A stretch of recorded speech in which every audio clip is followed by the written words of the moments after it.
Kristen Tropel, and this is Surviving the Wilderness. If you were to find yourself in the middle of the wilderness with only the clothes on your back, would you be able to survive long enough to be found? I know, me personally, I'm no Katniss from the Hunger Games, so obviously I probably wouldn't survive that long. I barely know how to walk around in tall grass, let alone in the middle of nature without anybody with survival skills. So let's test our knowledge and see if we would survive. I really know nothing about nature. I only go outside to walk to and from my car or go swimming in the summer in a man-made swimming pool. So obviously I've done some research on this on several survival sites. So what do we need to know in order to survive? We need to know the 5 most important keys to surviving the wilderness, how to find, build a shelter, and what not to do. So to survive the wilderness, we got to know the 5 most important keys, which are attitude, shelter, water, fire, and food. Philip Tkaczyk tells us in his article, Basic Survival Skills from the Alderley Wilderness College, that attitude determines your success in surviving in any basic survival situation. Tkaczyk tells us to remember the rule of 3. You can survive 3 minutes without air, 3 hours without regulated shelter, 3 days without water, and 3 weeks without food. So the rule of 3 gives us a guideline on how to prioritize our necessities. So when you're faced in a survival situation, remember SPEAR. Stop, plan, execute, assess, and reevaluate. So given this information, besides air and attitude, your shelter is the most important thing. People in survival situations often get themselves into trouble because they don't realize that shelter is the number 1 way to survive. Being exposed to the elements can be harmful to you. Tkaczyk tells us it's extremely important to prevent heat loss, or if you're in a desert situation, water loss. So the next most important thing to do is water. You got to keep yourself hydrated and healthy. So to avoid unclean or bacteria-filled water, it's important to find a spring or collect morning dew.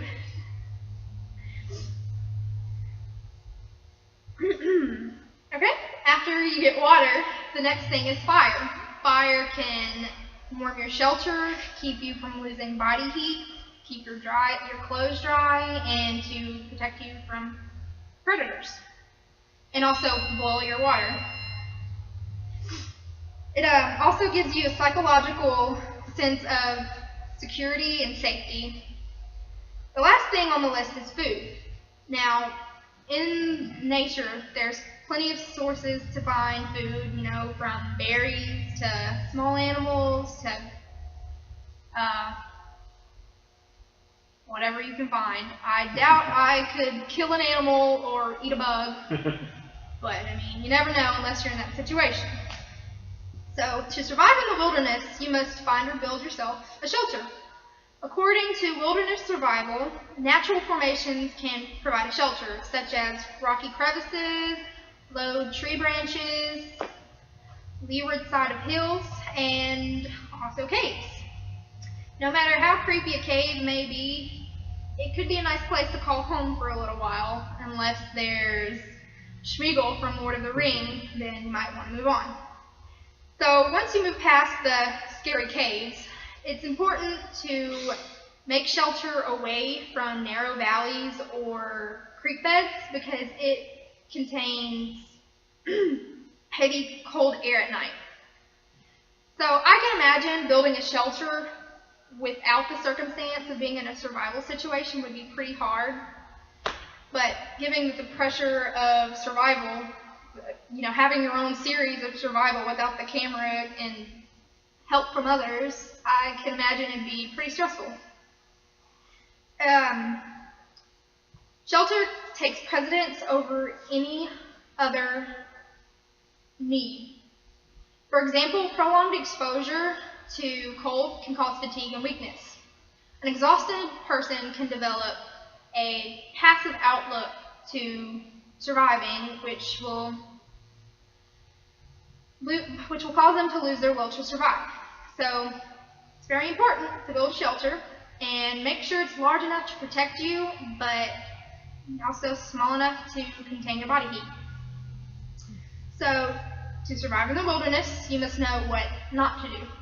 According to the survival cachet, the first thing that will cost your life is obviously not building a shelter or improperly building one. So remember the rule of 3. Okay?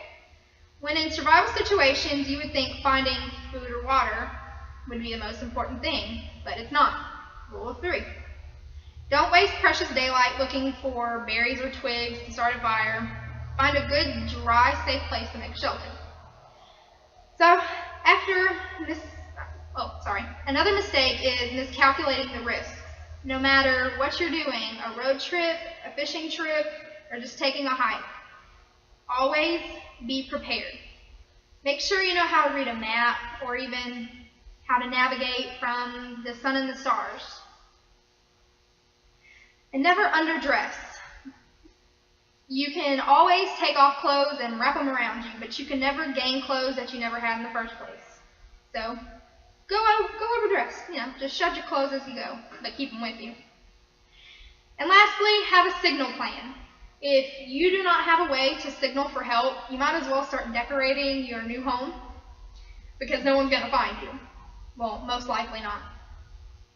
Fire can be used for several actions like cooking, boiling water, scaring away predators again, and even signaling for help. So, how do you survive the wilderness? Remember the 5 keys: attitude, shelter, water, fire, and food. Remember the rule of 3. 3 minutes, 3 hours, 3 days, 3 weeks. And also, last but not least, know what not to do. So, if you were stuck in the wilderness, instead of here obtaining this wonderful information, would you have survived?